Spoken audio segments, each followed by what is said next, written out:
Hello दोस्तों, एक बार फिर स्वागत करता हूं आपके अपने YouTube चैनल में। दोस्तों, आज हम लोग जैक बोर्ड क्लास 10 उर्दू के बारे में पढ़ेंगे। दोस्तों, झारखंड बोर्ड मैट्रिक और इंटर का एग्ज़ाम 14 मार्च से शुरू होने वाला है। तो जिस किसी ने भी उर्दू सब्जेक्ट रखा है उसके लिए वीडियो बहुत ही फ़ायदेमंद साबित होगा। दोस्तों, एग्ज़ाम जाने से पहले इस वीडियो को आप देख लीजिएगा, इंशाल्लाह आपका एग्ज़ाम क्लियर हो जाएगा। आज हम लोग क्लास 10 उर्दू में अफसाना भोला के बारे में पढ़ेंगे, जिसका मुसन्निफ राजेंद्र सिंह बेदी है। दोस्तों, इस वीडियो में वही सवाल कराया जाएगा जो एग्ज़ाम में आने का बहुत ही ज़्यादा इम्कान है। तो दोस्तों, वीडियो के एंड तक आप बने रहिएगा। चैनल पर अगर पहली बार आए हैं तो चैनल को सब्सक्राइब जरूर कर लीजिएगा, बेल आइकन को प्रेस कर लीजिएगा ताकि आने वाले हर एक वीडियो का नोटिफिकेशन आपको मिलता रहे। तो चलो दोस्तों, आज की क्लास को शुरू करते हैं। तो दोस्तों, आज का पहला सवाल है कि मंदरजा बाला इक्तिबास के सबक और मुसन्निफ का नाम बताइए। तो दोस्तों, हम लोग पढ़ रहे हैं अफसाना भोला। तो इस सवाल का जवाब हो जाएगा कि मंदरजा बाला इक्तिबास अफसाना भोला से लिया गया है, जिसे राजेंद्र सिंह बेदी ने लिखा है। यानी मुसन्निफ कौन है दोस्तों अफसाना भोला का? तो राजेंद्र सिंह बेदी है। दूसरा सवाल है दोस्तों कि माया का भाई उसके घर क्यों आता था और उसको किस बात का यकीन दिलाता था? तो दूसरा जवाब है कि माया का भाई राखी बंधवाने अपनी बहन के घर आता था। राखी बंधवाकर वो अपनी बेवा बहन को यकीन दिलाता था कि अगरचे उसका सुहाग लूट गया है, मगर जब तक उसका भाई जिंदा है उसकी रक्षा, उसकी हिफाजत की जिम्मेदारी अपने कंधों पर लेता है। कौन दोस्तों? माया का भाई। तीसरा सवाल है कि मुसन्निफ ने भोले की क्या क्या खूबियाँ बताई है। यानी दोस्तों, अफसाना जो भोला है उसमें मुसन्निफ ने किन किन खूबियों को बयान किया है। तो उसका जवाब है दोस्तों कि मुसन्निफ ने भोला के बारे में यूँ लिखा कि भोला का जिस्म बहुत नरम व नाजुक था और उसकी आवाज़ बहुत सुरीली थी। कैसे दोस्तों? बहुत सुरीली थी। जैसे यहाँ पर कुछ एग्जाम्पल देकर बताया है, जैसे कन्नवल की नज़ाकत, यानी दोस्तों कन्नवल एक फूल को कहा जाता है, गुलाब की सुर्खी और बुलबुल की लहानी को इकट्ठा कर दिया हो, यानी उसकी आवाज़ इस तरह सुरीली थी। चौथा सवाल है कि माया ने समाज के डर से अपने ऊपर क्या पाबंदी लगा दी थी। तो माया ने अपने तमाम अच्छे कपड़े और जेवरात की पिटारी एक संदूक में मखफल करके चाबी एक जोहड़ में फेंक दी थी। जोहड़ बोलते हैं दोस्तों छोटा तालाब को, उसमें चाबी को फेंक दी थी। किसने दोस्तों? माया ने। आगे बढ़ते हैं। अगला सवाल है कि भोला कौन सी बात नहीं समझ सका। यानी दोस्तों, अफसाना भोला जो है उसमें भोला को कुछ बातें है ना बताई गई थी जिसको वो नहीं समझ पाया था भोला, उसी के बारे में पूछा गया है। तो यहाँ पर देख सकते हैं कि भोला ये बात न समझ सका कि एक शख्स किस तरह एक ही वक्त में किसी का भाई और किसी का मामू हो सकता है। वो तो ये भी समझता आया था कि उसके मामू जान उसके बाबा जी के भी मामू थे। यानी दोस्तों, भोला इतना भोला था कि वो नहीं समझ पा रहा था। अगला सवाल है कि भोला गीता शौक से क्यों सुनता था। ठीक है दोस्तों, तो भोला गीता इस वजह से सुनता था कि वह कहानियों का शौकीन था और गीता के अध्याय के आखिर में महात्म सुनकर वह बहुत खुश होता था। इसलिए दोस्तों, भोला जो है गीता को सुना करता था। अगला सवाल है कि बेटे की मौत का दादाजी पर क्या असर हुआ था। यानी दोस्तों, उसका बेटा इंतकाल कर गया था तो उसका असर क्या पड़ा था दादाजी के ऊपर। तो उसका असर ये हुआ था कि दोस्तों, दादाजी का जो कमर है ना तोड़ती थी उनके बेटे के इंतकाल की वजह से, लेकिन दादाजी अब भोले के सहारे ही जीता था, वरना वो दरअसल मर चुका था। यानी जो भोला था दोस्तों, वो उससे बहुत प्यार करता था और उसी को देखकर है ना जीता जागता था। तो यहाँ पर यही कहा गया है। आगे बढ़ते हैं। अगला सवाल है कि बाबा की आंखों में आंसू क्यों आ गए। तो दोस्तों, माया के दिल में अपने भाई के लिए प्यार के जज्बे को देखकर बाबा इतना खुश हुए कि उनकी आंखों में आंसू आ गए थे। अगला सवाल है कि बाबा ने भोले से क्या वादा किया था। तो बाबा ने भोले से दोस्तों दोपहर में कहानी सुनने का वादा किया था। ठीक है दोस्तों, आगे बढ़ते हैं। अगला सवाल है कि पटवारी ने बाबा जी से क्या कहा।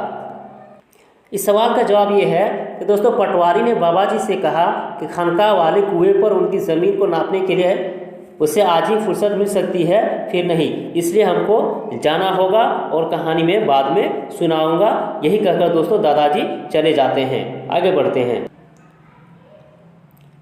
बाबा ने भोले को कहानी न सुनाने के लिए क्या कहकर टालना चाहा। तो बाबा ने भोले से कहा कि दिन में कहानी सुनने से मुसाफिर रास्ता भूल जाते हैं, इसलिए दोस्तों कहानी दिन में नहीं सुनना चाहिए। अगला सवाल है कि भोले को 7 शहजादों और 7 शहजादियों वाली कहानी सुनकर भी खुश क्यों नहीं हुई।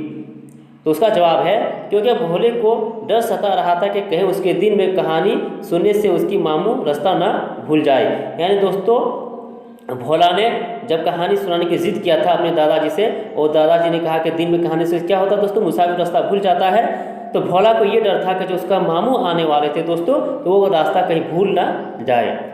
अगला सवाल है कि भोले की किस बात को सुनकर बाबा हैरान रह गए।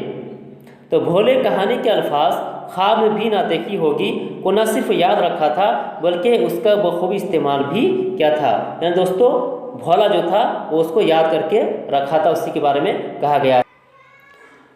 अगला सवाल है कि भोला दरवाजे में क्यों बैठा था।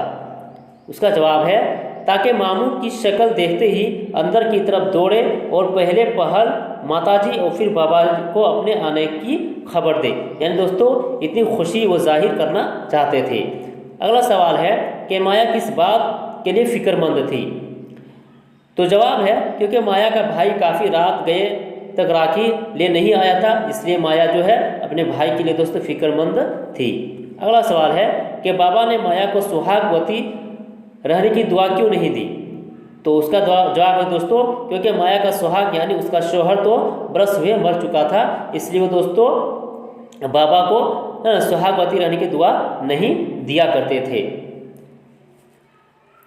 अगला सवाल है कि बाबा ने माया को बत्ती बुझाने से मना क्यों कर दिया था कि रूम के अंदर दोस्तों बत्ती है ना मत बुझाइए, उसको जला ही रहने दीजिए। उसका जवाब है बाबा को मेले की वजह से चोर है ना चोर चक्कों का डर था। यानी दोस्तों मेला लगा हुआ था और वहाँ पर ये अफवाह फैल गया था कि यहाँ पर बच्चे क्या करते हैं दोस्तों उठाकर ले जाते हैं, इसलिए बाबा चाहते थे कि लाइट जली रहनी चाहिए ताकि चोर चक्कों को लगे कि सब जगा हुआ है।